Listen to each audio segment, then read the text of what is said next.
బాపట్ల జిల్లా కారంచేడులో TDP party నూతన కార్యాలయాన్ని ఎమ్మెల్యే ఏలూరు సాంబశివరావు ప్రారంభించారు. స్వర్గీయ ఎన్టీఆర్ విగ్రహాన్ని ఆవిష్కరించి పూలమాలతో ఘన నివాళులర్పించి టీడీపీ పార్టీ జెండాను ఏలూరు ఎమ్మెల్యే సాంబశివరావు ఎగురవేశారు. ఈ కార్యక్రమానికి టీడీపీ శ్రేణులు భారీగా తరలివచ్చాయి. పార్టీ ఆఫీస్ ప్రాంగణంలో ఏలూరు చారిటబుల్ ట్రస్ట్ ఆధ్వర్యంలో ఏర్పాటు చేసిన ఉచిత నేత్ర వైద్య శిబిరాన్ని ఎమ్మెల్యే ఏలూరు సాంబశివరావు ప్రారంభించారు. ఉచిత వైద్య శిబిరానికి ప్రజల నుంచి విశేష స్పందన వచ్చింది. ఈ సందర్భంగా ఎమ్మెల్యే ఏలూరు సాంబశివరావు మాట్లాడుతూ రైతులకు చుక్క నీరు ఇవ్వలేని దత్తమ్మ ప్రభుత్వం జగన్మోహన్ రెడ్డి ప్రభుత్వం అని కలబలి మాటలు చెప్పి అధికారంలోకి వచ్చిన Jaganmohan Reddy petrol, diesel, current, bus ఛార్జీలను పెంచుకుంటూ పోతూ ప్రజలపై పెనుభారాన్ని మోపారని, పోలవరం ప్రాజెక్టును పూర్తిగా నిర్వీర్యం చేసిన ఘనత జగన్మోహన్ రెడ్డికి దక్కుతుందని, జనసేన టీడీపీ పొత్తుతో ఉమ్మడిగా పోరాడి అరాచక ప్రభుత్వాన్ని రాష్ట్రం నుండి తరిమికొట్టే బాధ్యత ప్రజలందరిపై ఉందని అన్నారు.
తెలుగుదేశం పార్టీ కార్యాలయం ఇక్కడ ఏర్పాటు చేసుకోవడం జరిగింది.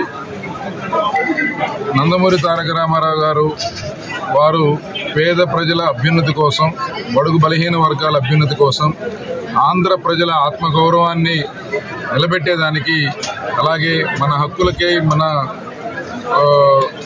వీటన్నిటి కోసం ఆయన తెలుగుదేశం పార్టీని ఎస్టాబ్లిష్ చేశారు. గత 4 దశాబ్దాలుగా ఈ పార్టీని ఎన్నో రకాలుగా నాయకులు, కార్యకర్తలు, అభిమానులందరూ కలిసి ముందుకు తీసుకెళ్తా ఉన్నారు. తెలుగుదేశం పార్టీ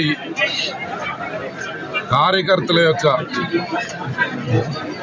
ఏదైతే ఒక సమున్నత లక్ష్యంతో ఏర్పాటు చేయబడిందో, ఒక బలమైన వ్యవస్థ, నిర్మాణం, కార్యకర్తలు ఉన్న పార్టీ తెలుగుదేశం పార్టీ. అందుకే ఎన్నో సంక్షోభాలని అధిగమించగలిగింది.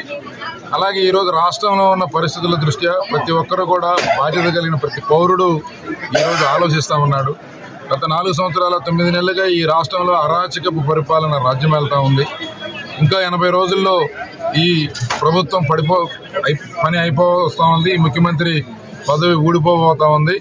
కానీ వీళ్ళు చేసిన దుర్మార్గాలు, అన్యాయాలు వలన ఈ రాష్ట్రం బలైంది. ఈ రాష్ట్రంలో యువత బలయ్యారు. ఈ రాష్ట్రంలో రైతులు బలయ్యారు.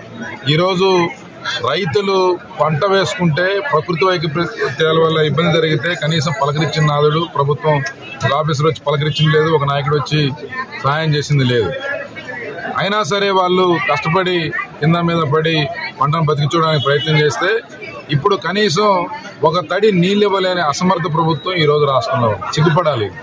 వీళ్ళకి ఇచ్చిన అధికారానికి కనీసం ఇది ఒక తడికి నీళ్ళు ఇవ్వలేని దుర్మార్గపు స్థితిలో ఈ ప్రభుత్వం ఉందంటే, అంటే ముఖ్యమంత్రి చేతగానితనం, ముఖ్యమంత్రి అసమర్థత, ముఖ్యమంత్రి నిర్లిప్తత, అతని అహంకారం ఈరోజు రైతులకి శాపమైంది.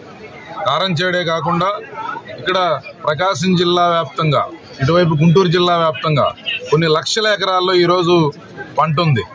ఒక్క తడి కనుక ఇవ్వగలిగితే ఒక పంట బయటకు వస్తుంది, రైతు పెట్టుబడి కనీసం వస్తుంది.